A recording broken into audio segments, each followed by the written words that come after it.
All right. Okay, on Friday, we read After 20 Years Together.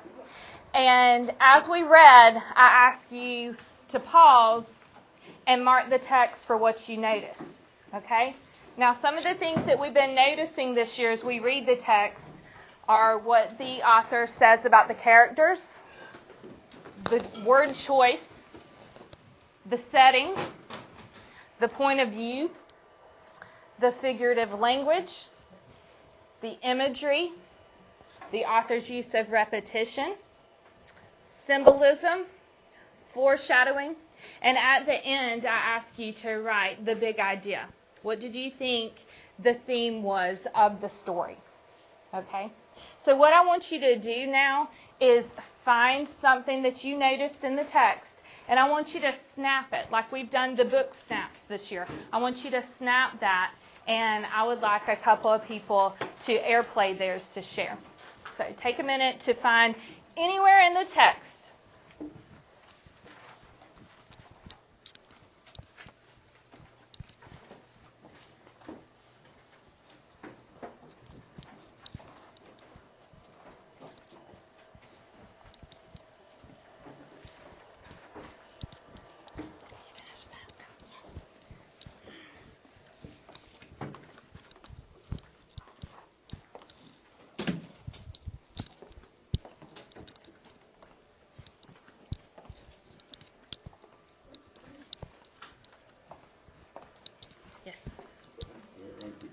Say snap it. Yes, snap a picture. Take a picture, Curtis. Okay, who's going to be that brave person to airplay? All right, thank you, Wyatt. Anyone on deck? Let me edit it real quick. No, we don't have time to edit. Just show us. Okay. Let me airplay. Anything that you notice. Okay, I want you to show us what you highlighted and then what you wrote in the margin. Okay, so Wyatt's going to show us. Nora, do you want to show us something? Be on deck. Dakota? All right, thank you. Okay, Wyatt, so I want you to zoom in on what you highlighted, and then what did you identify that as? You're not Jimmy Wells, he snapped. 20 years is a long time, but not long enough to change a man's nose from a Roman to a plug.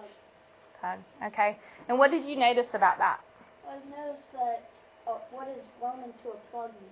Like, I don't get how that means something. Okay, so, I'm sorry. That's fine. Okay, so that was something that you had a question in the text. And I asked you, too, to put what did you notice and what did you wonder. And that was something that he wondered about the text. All right, take off airplay. Dakota, if you put yours up for us.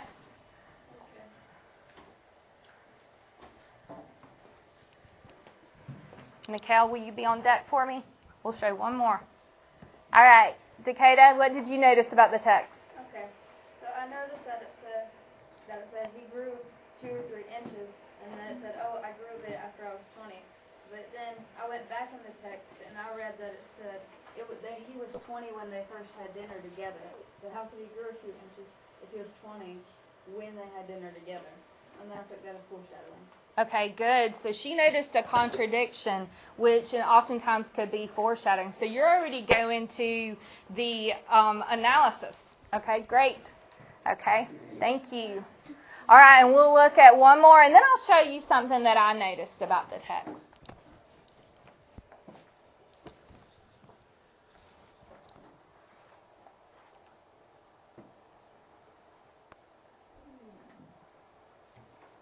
You can't find me?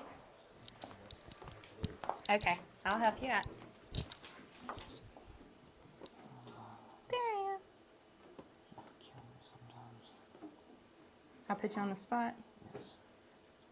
Okay, did you take your picture? Okay. It is not that one. All right. No, it was There you go. How many people thought it looked like a girl with glasses on? Okay. All right, so Nicole, tell us what you noticed about the text. I noticed that in the text it says that Bob was wanted, but it never actually said what he did. It He gave no details about his crime. Okay, so you had a question of what did he do? Actually do to be be in so much trouble for the rest of his life? Okay, nice. Okay, thank you. All right, so now it is my turn to airplay. And I'll show you what I noticed about this story. Just one thing. I noticed a lot, but I'm just going to show you one thing.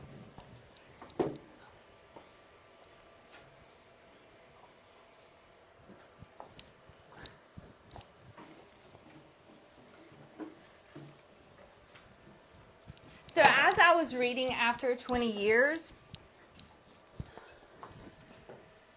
I noticed that the narrator was on the outside of the story, and that the narrator only told us the words, what the characters said, and their actions, what they did, without revealing any thoughts and feelings of the character. So I determined that O. Henry used third-person objective point of view when telling this story. And this is identification. And it's a part of the analysis process, but it's not a thorough analysis because I've only made this inference and I've ID'd it, but I haven't added any of my original thought. So we want to move to analysis. And in order to do that, we have to read like a writer. Okay? And to do that, we have to focus on why did the author make the choices that he or she did? Why did he choose third-person omniscient? We also need to consider the choices that he made. What are the impact of those choices? And one way to do that is to ask yourself, why this, not that?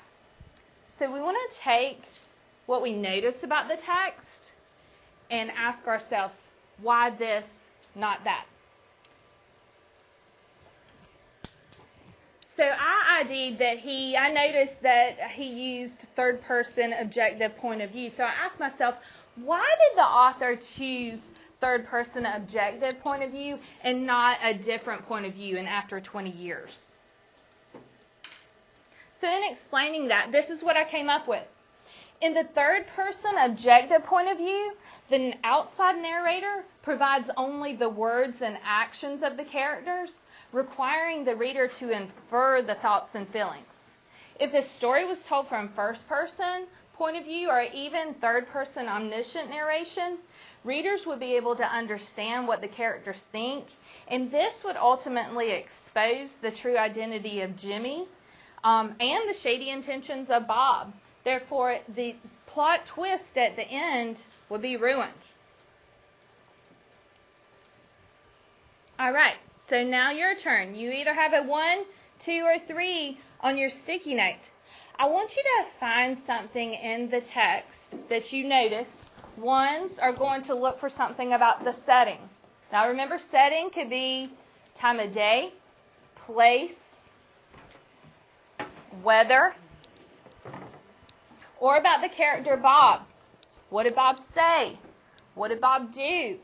What did other people say about Bob? Okay?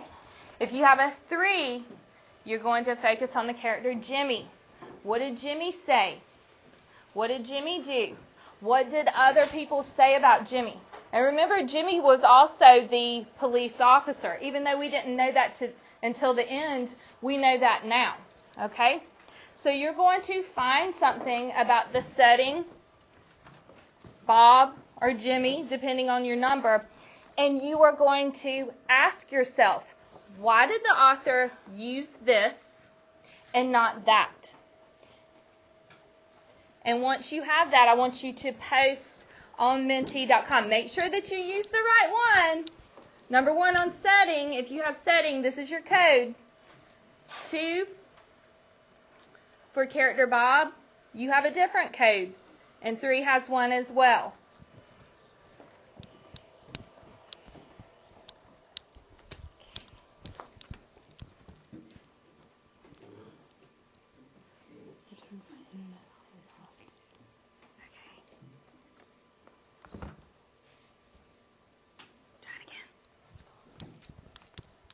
I know it takes time Remember, in your explanation on Menti.com, I want you to work through, why did the author choose this about the character Jimmy, or about the character Bob, or say this about the character Jimmy, or about the character Bob? Why did the author decide to include this about the setting and not something else? That's what I want you to answer when you post a Menti. Now, I realize that on Menti that you have a certain number of characters, but just try to do the best that you can. And we'll look at those in just a moment. Okay. If you guys are having some issues with Menti.com, make sure that you've closed it out. I know we use it often, so make sure. I have an issue too with not closing my tabs in my browser. So make sure that you have X'd out of any former Mentis that you've gone to and try it again. Okay. I see some people have submitted. Some people are working on it. We're going to take another minute.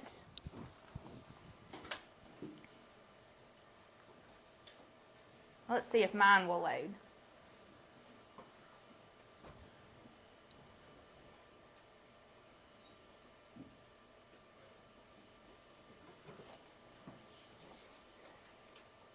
Okay. It looks like it's going to work for me. We might have to go back to this one. But for setting, why did the author choose this about the setting and not that? Let's see what you had to say. There we go. We'll keep it that way. Why 20 years, not any other time?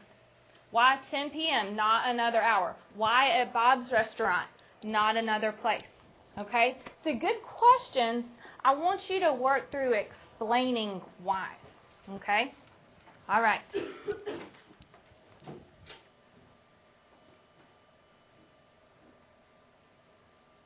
Okay, let's go to the next one. It doesn't want to cooperate. It does not want to cooperate. It knows that we're trying to do something important. Okay, let's go out of it. Okay, I'm going to go out of this. It seems we are having some technical difficulties. And we'll go to character Bob. What do we notice about character Bob? And why did the author choose what Bob said, how Bob looked, what Bob did, and not something else? And it's going to work this time. Why did the police officer, Jimmy, need to or have the right to arrest Bob? Why didn't the author give us information on this? Okay? All right, so good questions again. I want you to explain the reason why. Yay, it worked this time. He is waiting for a friend, but lately Bob has been doing some bad things. He is seemingly just catching up with them. Okay, nice. Next one. Bob was a bad man, but then turned into a good person and sent someone else to arrest him. Okay? What else we have here? The author chose to have Bob be a policeman because at the beginning it gives a very scary, weary mood. Okay? So good. You can tell here, there's evidence here that the person considered, why did he choose Bob's profession, or not Bob, sorry, Jimmy's profession to be a police officer and not something else, not a doctor or a teacher? Why a police officer? And there's some original thought behind that. It helps to set the mood. Nice. The author says pale, square-jawed face with keen eyes, little white scar. So the author, when he was describing, or when the narrator is telling us about Bob, he says that he has a pale, square-jawed face. with keen eyes and a little white scar. Why did he use scary details to show how Bob looked? And that's a good question. I'd like to hear someone explain, why did the author choose to make Bob look this way and not some other way? Is there anyone who's going to be bold to explain? Come on, Drew. Why did the author choose to characterize Bob in this way and describe his physical features with the scar and the square-jawed face and not something else? Because the first one didn't say he was a cop, and so that would have gave it like a scary thing that he was like a bad person. Now remember, Bob isn't the cop. Jimmy's the cop. Who is Bob? Well, not the restaurant owner, but in the end, what happens to Bob? He's arrested. So why characterize Bob in that way? To show that he's like, because like when you think of a bad person, you think of this kind of scar, like Okay, good. What does the scar suggest? he's done bad things. Okay, good. Thank you guys for helping him out. Maybe he's done bad things in the past, so it sort of foreshadows the shady past. All right, what else do we have? The author chose to make Bob seem tough instead of harmless because if Bob looked harmless, people wouldn't second guess him. Nice. Okay, I think that's it for Bob. All right, let's see what they said about Jimmy. One more to look at. I'd like to go back to settings since I could only see one thing on the setting.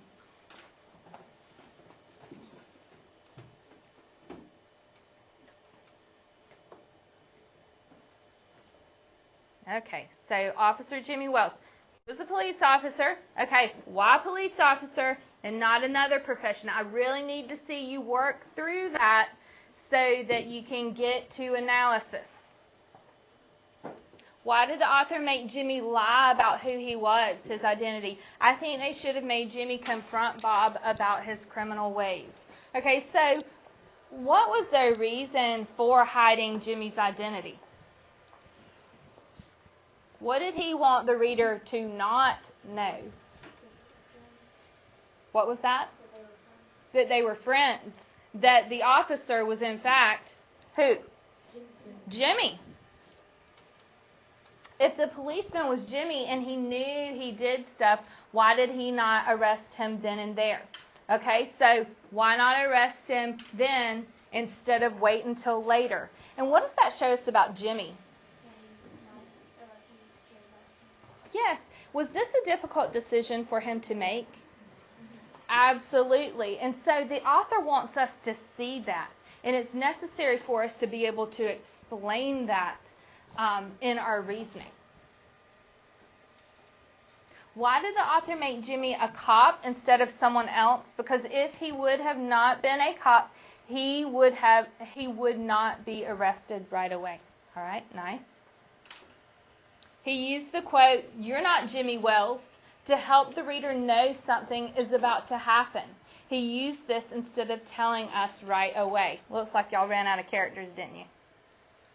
Okay, so let's go back to settings since we weren't able to see. And it's going to be working now for us.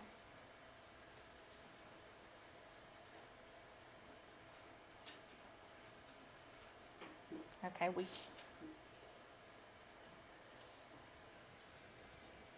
Time was barely 10 o'clock at night, but chilly. It shows how the officer is so interested in the other guy and asking a lot of questions. Okay, so why 10 o'clock at night while it's raining and cold and not during a sunny day? Someone explain that to me. Okay, Nora? I think it kind of makes him look more menacing that he's out in this dark and dreary night. Okay, good. So menacing. So it helps set the what? The mood. Okay, good. In the passage, I would say that the time is chosen on purpose, which serves to hide Silky Bob's identity. Wow, that's a new understanding, because being during the night, Bob is able to hide his identity. Who else wanted to hide his identity? Jimmy.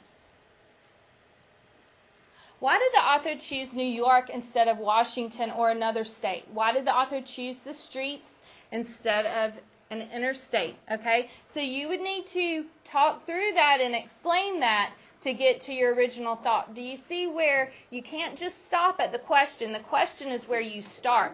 Your answer is your analysis. Does that make sense? All right, good. Okay, let's move on. So this year, how have we organized our thoughts when we're preparing to write a text-dependent analysis? What have we used? What method? Okay, Nora? Say, mean, matter. So let's consider if we took our answer from why this, not that, to say, mean, matter. What would it look like?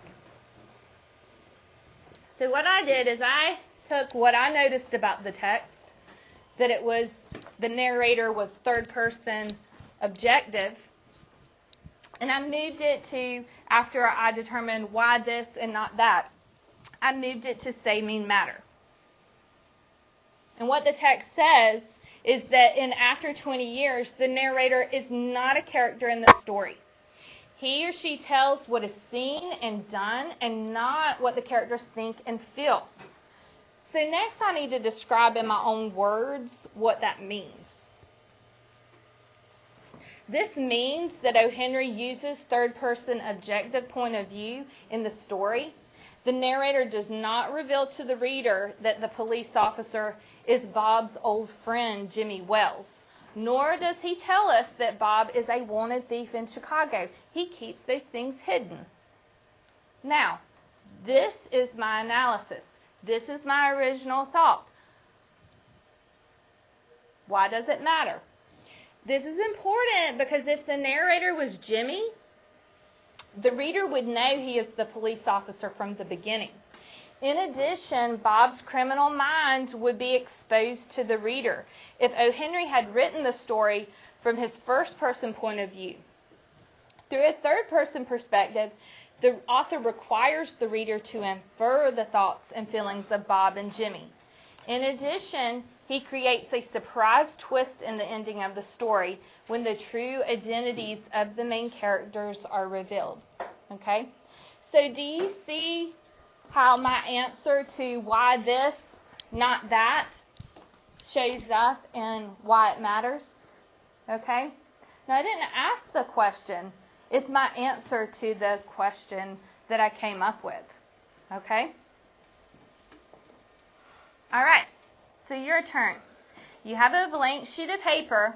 I want you to take what you found. And remember, if you questioned and you didn't answer, you need to work through your answer in the why does it matter. Okay?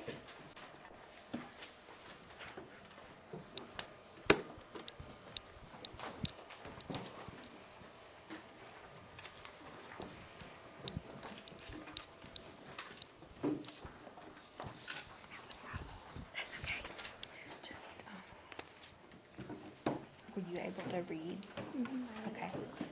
Okay. And I didn't give you one. You can choose from any of the three. Okay? If you're ready to do that. What were they? You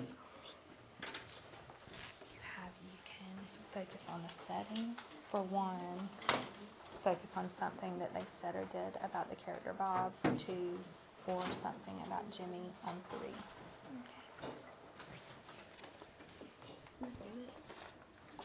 No, you don't have to fold it unless it just bothers you not to be completely straight.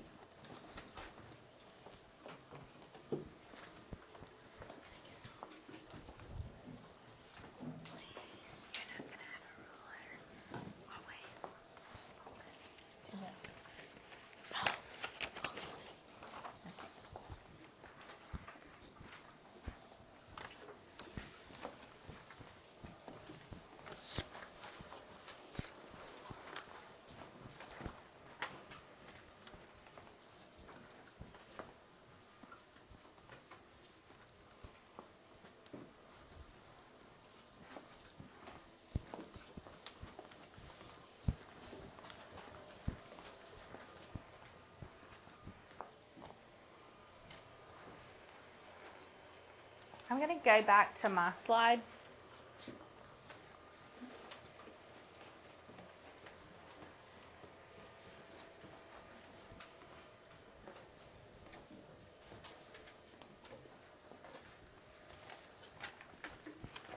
I want you to consider those things that we've done this year when presenting evidence. We can either paraphrase it in our own words, which you see, I didn't take something directly from the text. I just tell what the narrator, I summarize what the narrator does and how he presents the information to the reader. But remember, you need to, if you use a direct quote, you need to give us some context. So tell us who said it. Was it the narrator? Was it a character? If it was a character, who was the character speaking to? And what was the situation? We need to know those things as the reader when you're presenting text evidence.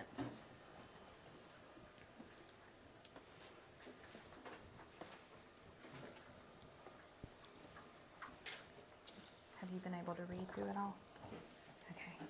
Do you think you'll be able to find something for us today? Okay, good. When you move over to the middle column, what does the evidence mean?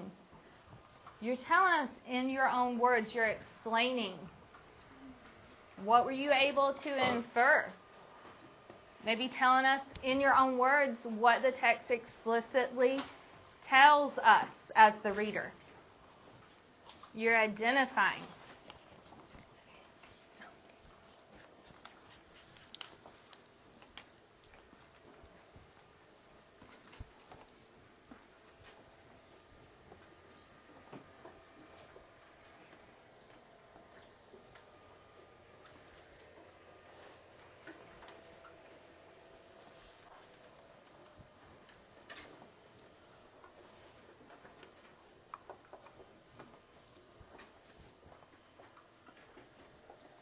And last, when you move over to the last column, why does it matter? This is your original thought. This is when you consider, why did the author choose this and not that? You are explaining why the author did that. Why did the author choose to set after 20 years during that time of day? Or in that season, or that type of weather, or that city, or that place in the city.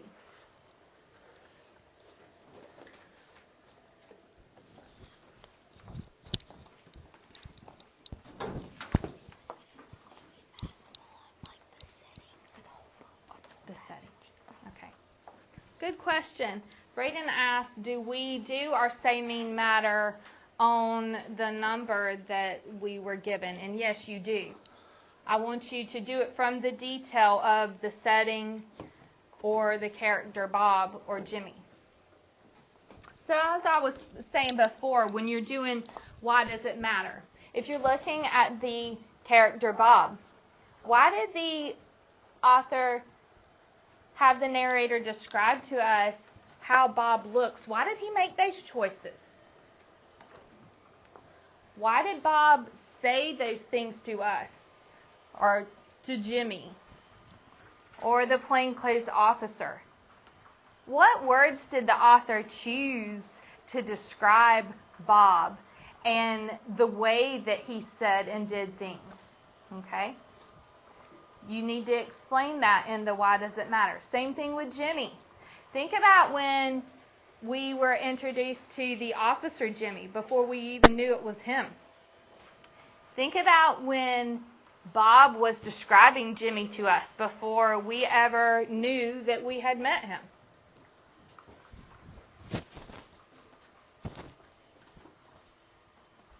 Why did he choose those things and not something else? You need to be able to explain that to me.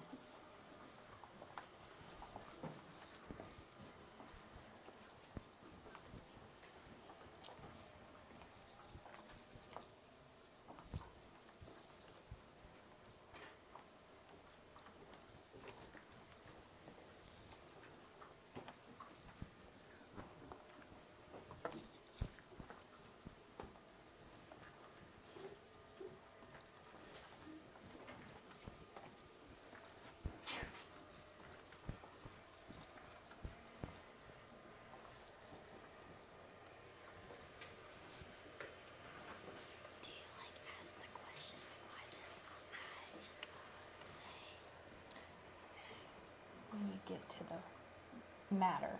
Okay? You would say, okay, I think you're getting to the why it matters, and I do this too.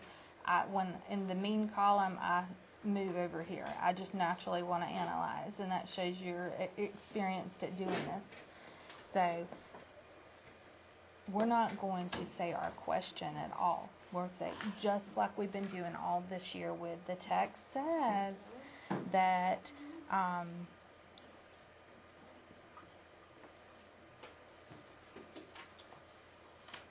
the text says that a plainclothes officer arrested Bob. This means that, what does that mean? Who couldn't arrest him?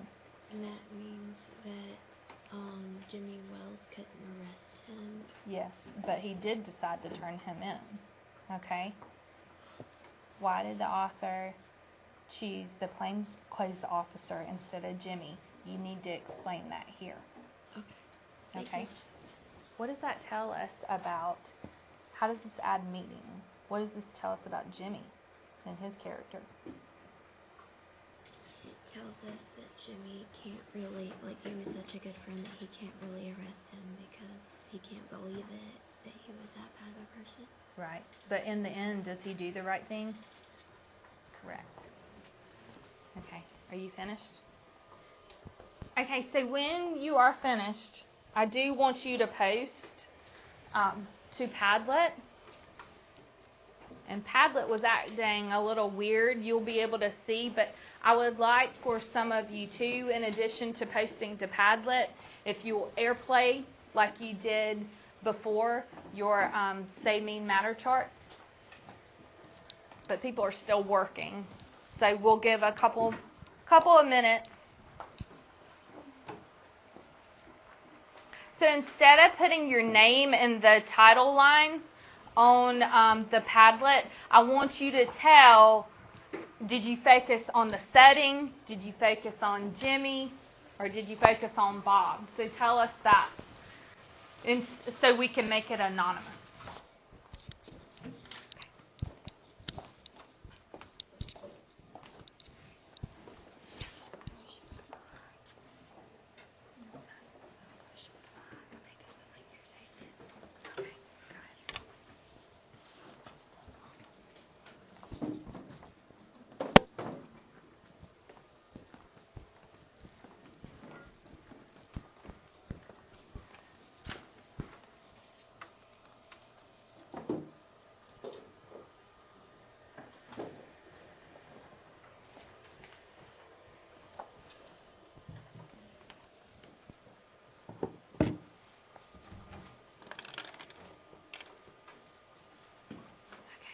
So you did a direct quote. Did you give the reader any context? Who said that?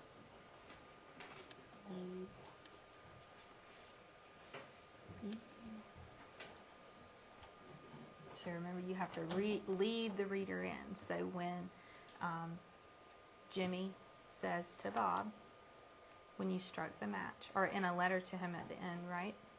Okay? So you have to tell the reader that. You have to assume the reader's never read the story. Okay, nice.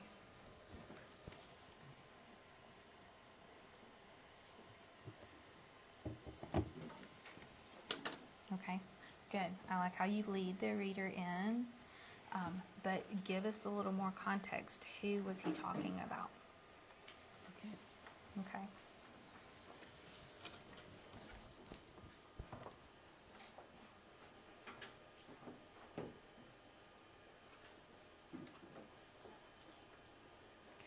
Good.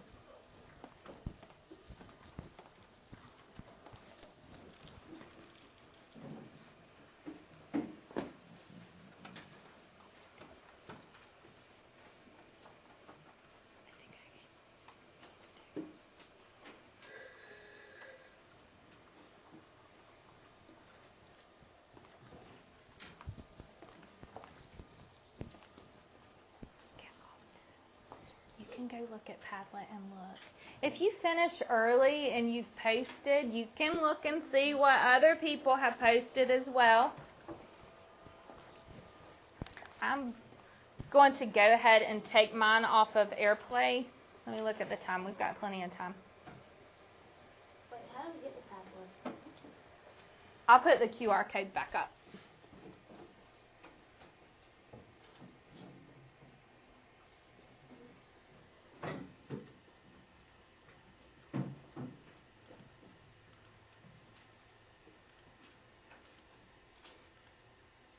Here we go.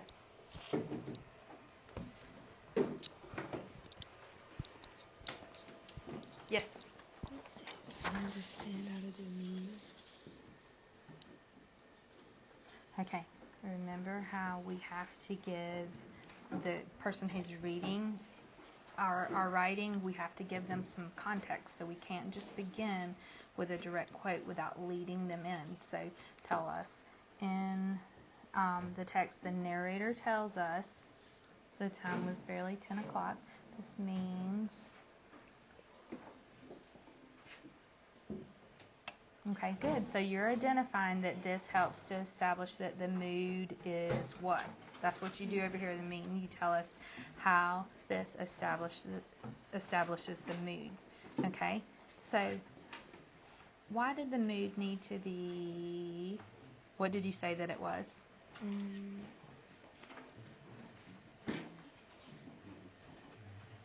Dreary, I guess. Yes, so why did the author choose to make the mood dreary and not bright and sunny?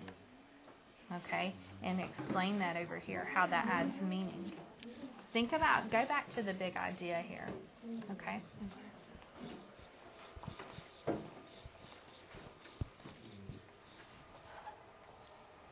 All right, Drew. Can you wait just a couple more minutes? Thank you. All right. Who's ready to share? I know some people are finishing up, and I want you to do that. But I would like to see what some of you did. And you could see everyone's too.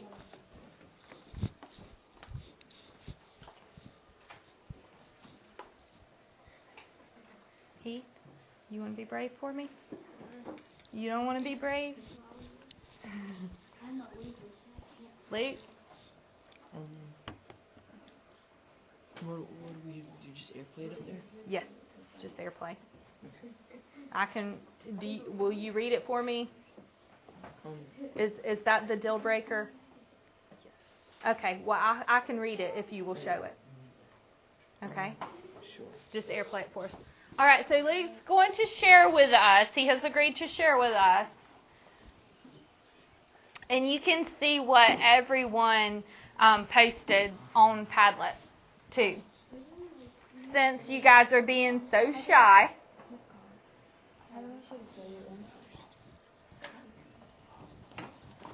Oh, all you have to do is show your photo.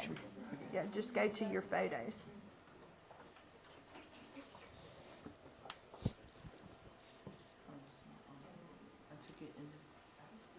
Okay.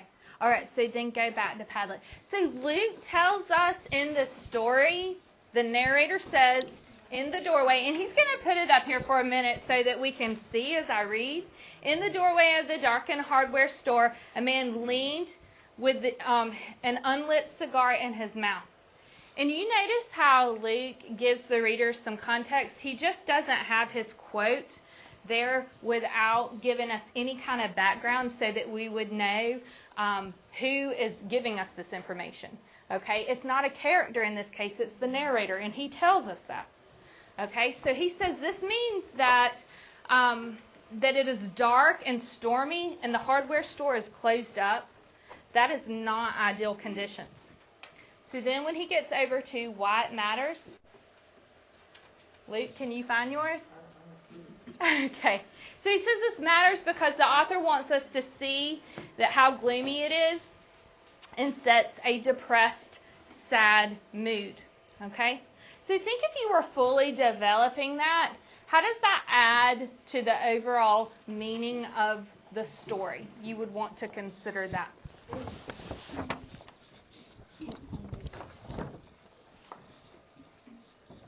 Okay, Luke, can you... It's difficult to find where yours is because, is that it right there? Yeah, that's it. All right, so that's what Luke developed for us. And yes, this is why I did not use. Make sure that you snap a picture of it so that it's in your photos, because Padlet has been acting a little weird for us today. Okay. So he gave us our text evidence. He explained in his own words what that meant. He ID'd it. And then he went over and considered, why did the author choose this setting and not something else like a sunny day? Nice job, Luke. Good job. Okay, who's next? Emma wants to go. No, I don't.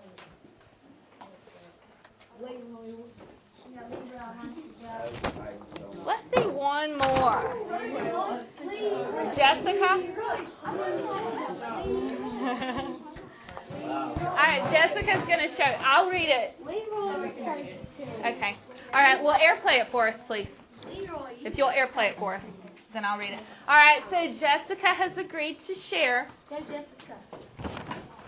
I didn't even agree. Leroy, you were. So she's going to airplay it for us. So let's be patient. Is there more to the story? Is that it? No, that's it.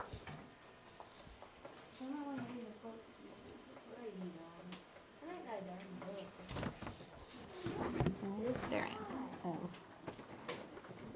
am.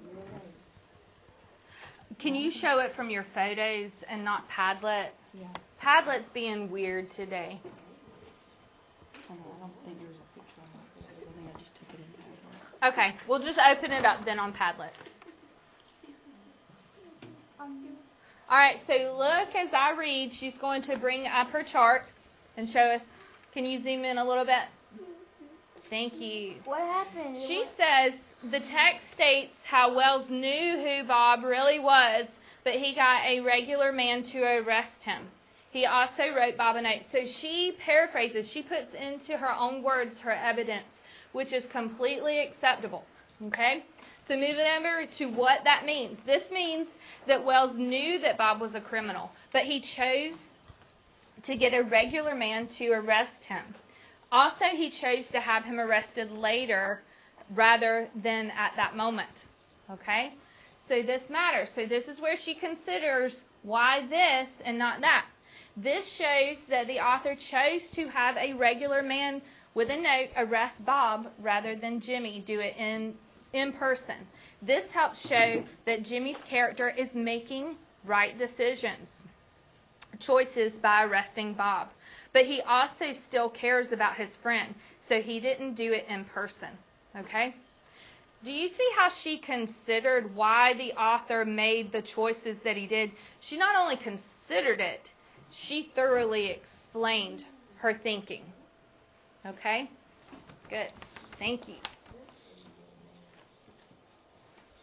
All right. So moving forward.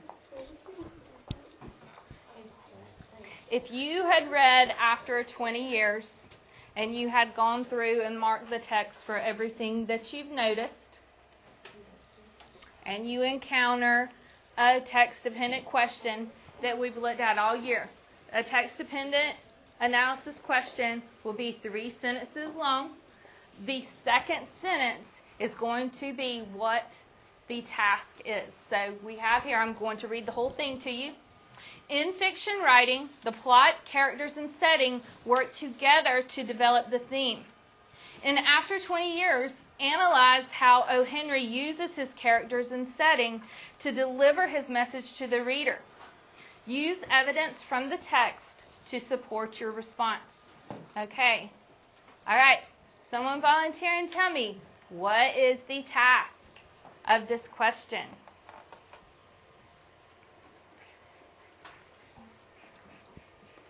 All right. Trinity? In After 20 Years, analyze how O. Henry uses his characters and setting to deliver his message to the reader. Exactly. Okay. Now, who are we asked to analyze? O. O. Henry. O. Henry. We're asked to analyze the author and the author's choices of character and setting. Good. So all year we've used this graphic organizer to develop our TDA. So group 1, you had body paragraph 1. You told us about the setting and what the setting says. Okay, what does the author say about the setting? What does that mean? Okay, and why does it matter?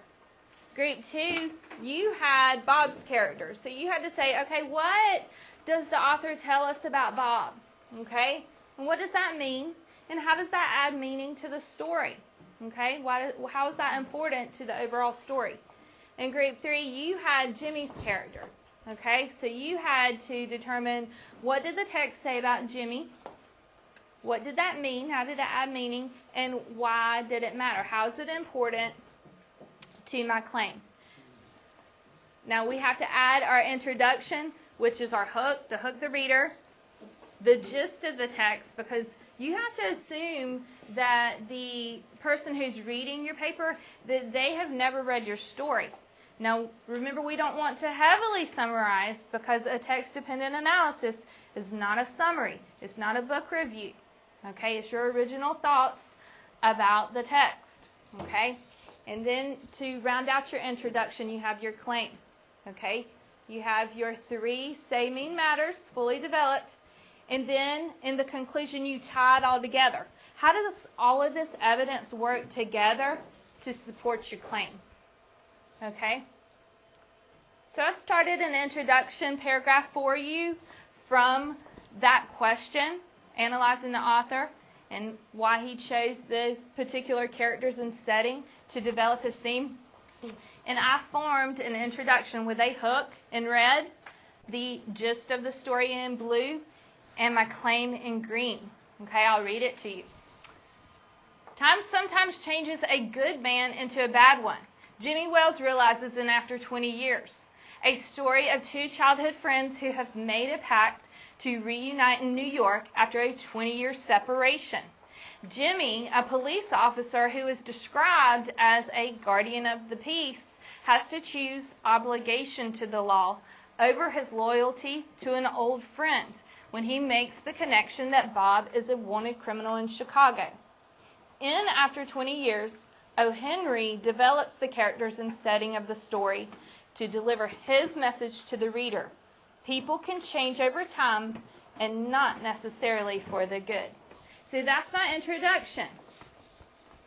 Now, in order to have a fully developed TDA, I need to add my body paragraphs that address the setting and the main characters, and my conclusion that I have organized in my graphic organizer. You want to include transition words and phrases to make sure that your evidence and your thoughts and ideas flow from one sentence or paragraph to the next. And then you've created your fully developed text-dependent analysis.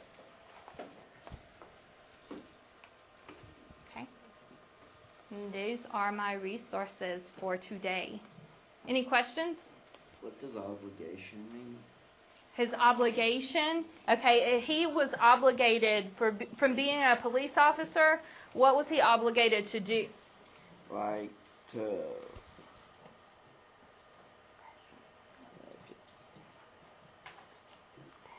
What are his responsibilities as a police officer?